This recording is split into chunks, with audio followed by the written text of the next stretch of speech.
What's good, y'all? Welcome back to the channel. Like, share, subscribe, comment, ID, TikTok, bottom of the video, and we're just gonna hop right into it. So today we're talking about really Dejon Paul as a whole, but really we'll start off with what information he talked about Joe Budden and Kendrick Lamar and TDE first, and then we'll get into his other series of tweets. So Dejon Paul went on a Twitter rant yesterday. He went on, I guess you call it Twitter rant, but he basically, led a lot of evidence about the way TDE and things have been treating him in a number of ways.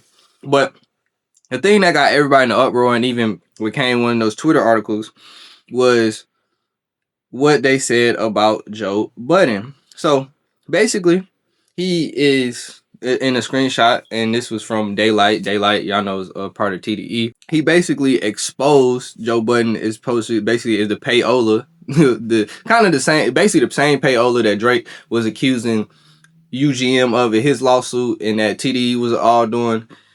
Daylight kind of confirms it in his text message chain with Dejon. So the text messages that Dejon posts, he sends a picture first, but then he says Drake has Act as his main promo guy.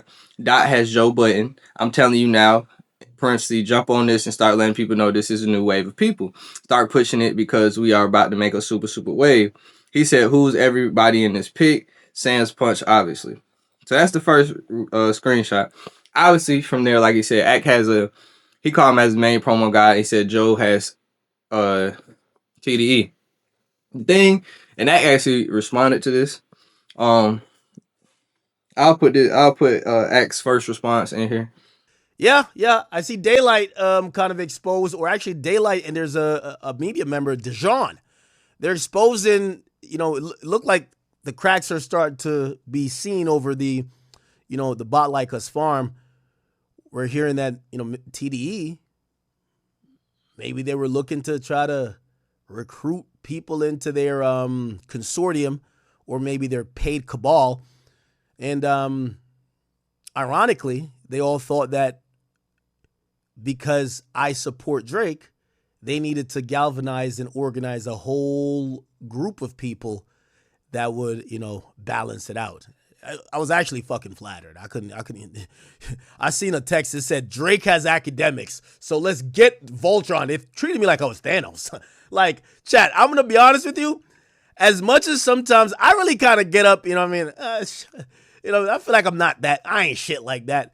But when I get online and hear how these guys talk about me, and they basically say I move the needle all the way.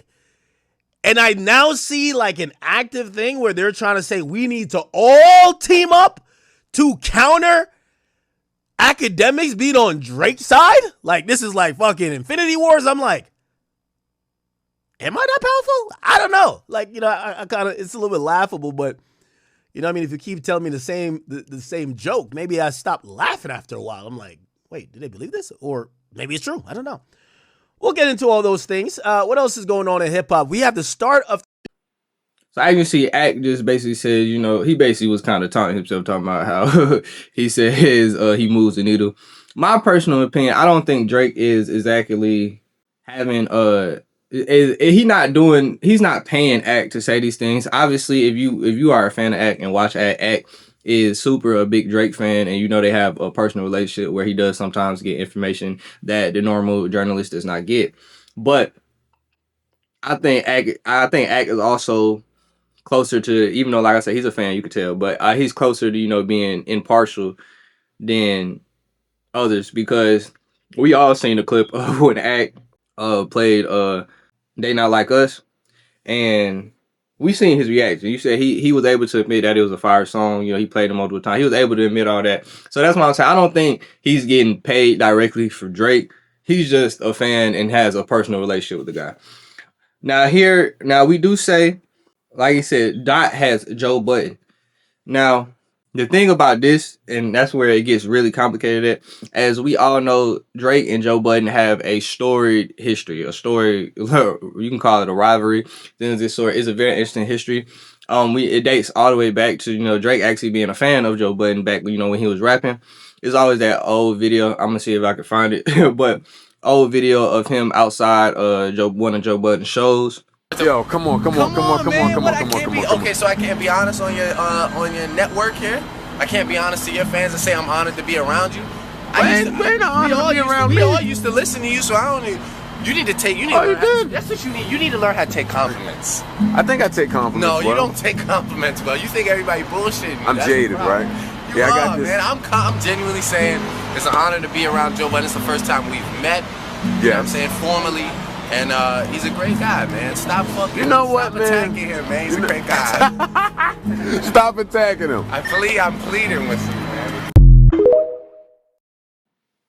And then, you know, we see as time go forward, they got women in common, which is, I'm about to talk about that too. And, you know, we've seen the disses going back and forth. Joe Budden rapping at Drake numerous times. If you know the No Shopping song by French Montana featuring Drake, that whole verse was about Joe Budden. So we've seen that these guys have a rivalry, even though, you know, even though Joe Budden has also, you know, very much, you know, have shown love to Drake's music and things of that sort. If you always watch his reviews on his podcast, and then he loves Drake music as well. But these guys do have a storied history personally. So I was about to say, him being like, they saying the promo guy for Kendrick makes sense because at some point they have been rivals. And this is just kind of like leading on the fact that, you know, this payola might have been going on. And like I said, if you've been here before and you see me talk about the lawsuit, because I talk about it in lawsuit in multiple videos, I always felt like the harassment and the harassment and the defamation part of the lawsuit were always not really going to hold up in court. But I felt like the payola illegal business practice part was a kind of, even though they dismissed it, I always felt like it was valid just because of like certain things that was going on that just wasn't regular for certain beefs and basically music getting pushed as a whole. But this just showed, you know, this is just something that led on to that. So one thing I said, and this is actually the Academics TV post. I know Academics doesn't run all the accounts attached to his name, but I'm still surprised with the relationship that him and Joe have, that he let this certain post run.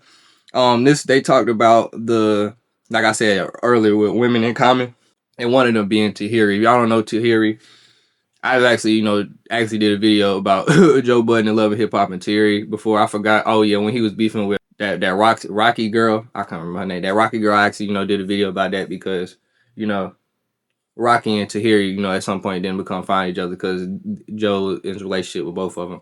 Even though Joe and Rocky's relationship was friendly, but him and Tahiri, have a historic romantic relationship. But this one, it showed a picture of Joe Budden proposing to Tahiri. If you didn't know, Tahiri said no to this proposal. And then it shows a picture of Drake and Tahiri supposedly swimming with dolphins together sometime after the proposal. And like I said, you already have a rivalry. Well, at this point, it wasn't really a rivalry, but you already, this guy's a fan of you. He takes your woman. He becomes the biggest rapper in the world.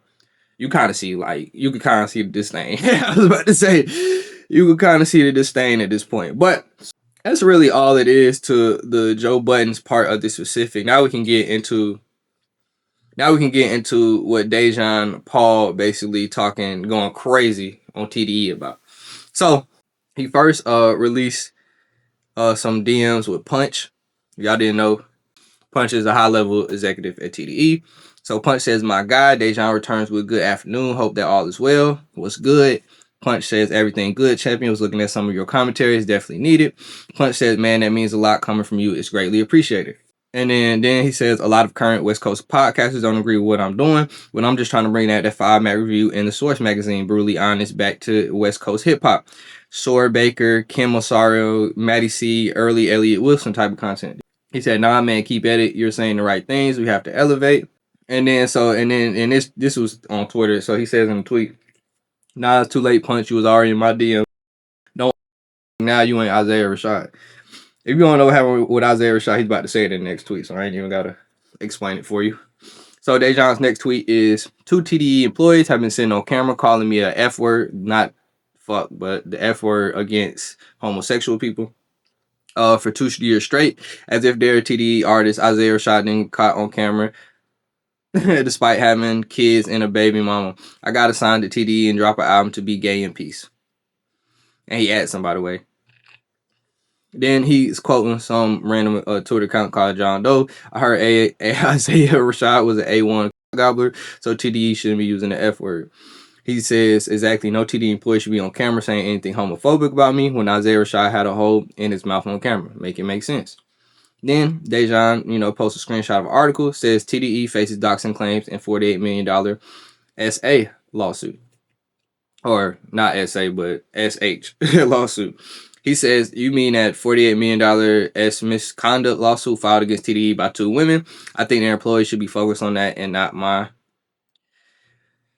Dejon Paul then says, he posts the same screenshots from earlier that I already read and says, you shouldn't have been in my DMs if you was going to let your TDE homies employees press you into apologizing for talking to me.